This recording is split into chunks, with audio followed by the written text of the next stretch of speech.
few years ago, I installed these custom black BMW badges that have since faded with the sun, along with this custom JD Cars windshield banner and some camo accents on the trunk.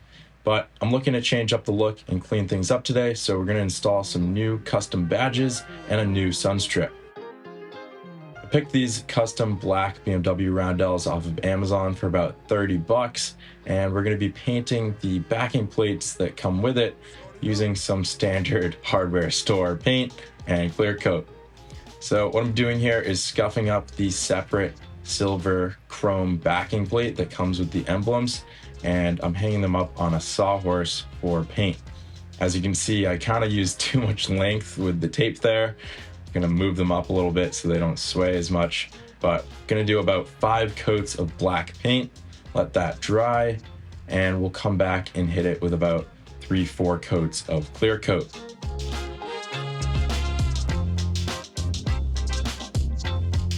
With those painted up, we can now pull off the old roundels.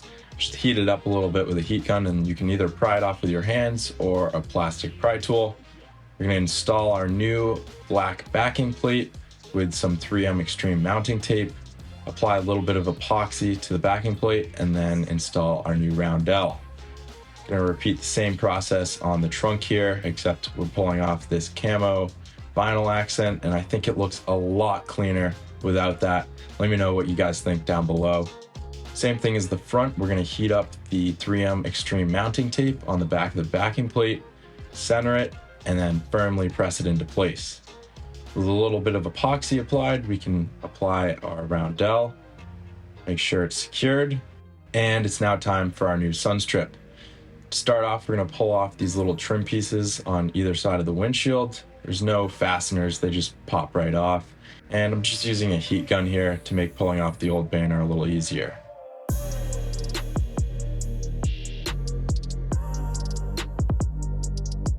First things first, for the new sunstrip, we're going to measure down about 6 inches and make a couple marks across the windshield to guide us in laying down our knifeless tape. And I must have forgotten to record, but I did lay down the vinyl entirely myself. You don't really need 2 people. Just take your time, apply some heat when necessary, and slowly and carefully work out those air bubbles with a squeegee. Then we can trim along the top and side edges of the glass. And for the bottom edge cut, we're going to cut off the backing of the knifeless tape here. And I like to use a pair of needle nose pliers to grab secure grip of the wire and then make a nice clean initial cut there at the edge. And then we can just pull this knifeless tape wire all the way across the windshield to make a nice clean cut, pull away our excess and the backing from the knifeless tape. And we're all set. Now we can pull off the protective cap that comes on this vivid vinyl, which prevents any scratches during installation. And look at that beautiful new gloss black sunstrip. Look at that thing. So if you take the same steps as I did, you should end up with something like this for a sunstrip and new emblems. The sunstrip is definitely a little bit nerve-wracking to install, especially one person.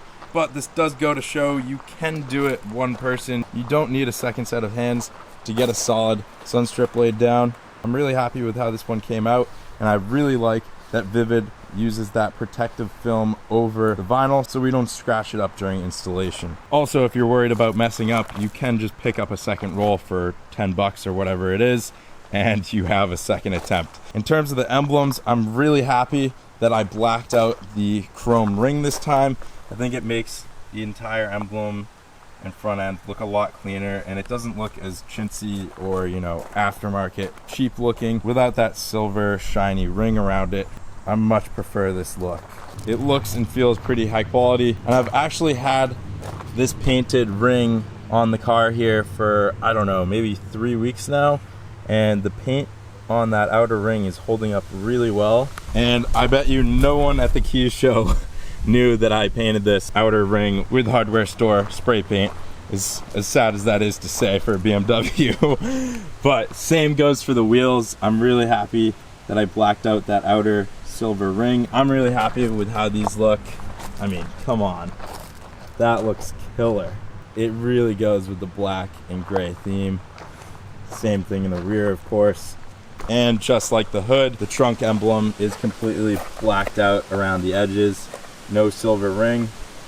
I think that looks really clean as well. The rear end is completely cleaned up, especially since we pulled off that camo. And just in case anyone's concerned about your emblems flying off because they're only adhesive on with adhesive mounting tape, well, we did just drive this car 600 miles or maybe 700 miles round trip down to Atlantic City for the Keys Auto Show and back, and all of our emblems are still on the car. The sunstrip's still really well adhered, and yeah, no problems to report whatsoever. Oh, one extra little bonus feature before I forget that comes in this black emblem pack is an emblem not only for the exterior, but an emblem for the interior. I'm not sure if the steering wheel video has come out before this sunstrip and emblem video, but if it hasn't, you guys are getting a sneak peek here. Let me start her up here.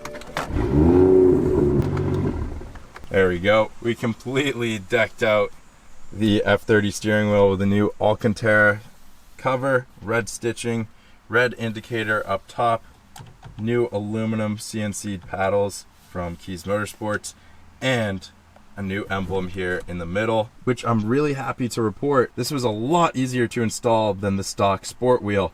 The M Sport wheel here, or at least the new updated steering wheel emblem, just sticks right on top of the stock emblem. So we didn't have to rip the old blue and white BMW emblem out of here. We didn't have to mess up our airbag or anything. It just stuck right on top.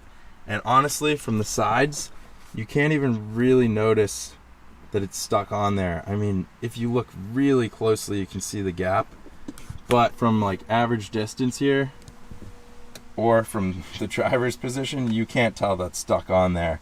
And I think it looks absolutely killer with our black and red interior theme here. But anyways, maybe not the most exciting video on the BMW today, but it does feel really good to have these little details cleaned up. Might not make the biggest difference to the average person's eye, but the little details definitely do count, and I'm glad to have them cleaned up. I hope this helps you guys installing a sunstrip or new emblems on your car. Let me know down in the comments what you drive, and also let me know what you think about the black aftermarket BMW emblem. Do you like it? Would you rock it? Or do you prefer the original blue and white BMW logo? Let me know what you think. Thanks so much for watching, and we'll see you next time on JD Cars.